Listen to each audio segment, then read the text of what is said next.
Sizlarga hozir Facemore yangi chiqqan penkasini obzor qildiraman. Bu penka yangi chiqqan mahsuloti. Facemore va sprey bilan maskasini ishlatib video qo'yganman. Penkani ham ishlatgan videomni hozir videoni o'rtasiga qo'yib ketaman. Bemalol ko'rsanglar bo'ladi. Bu penka yuzinglarni lyo'qga tushishini qilib beradi.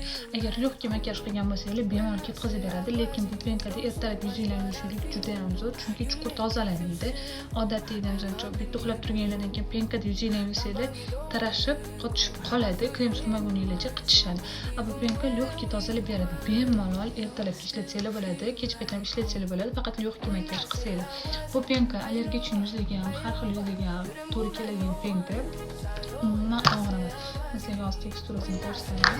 Hidi ham nежный. Bu yerda olma bilan apelsinli ichida allergiya uchun yuzlarga juda ham zo'r to'g'ri keladigan penka. Buni har xil yuzlar ham ishlatsa bo'ladi, ko'proq allergiya uchun yuzlarga zo'r tushadi bemalol.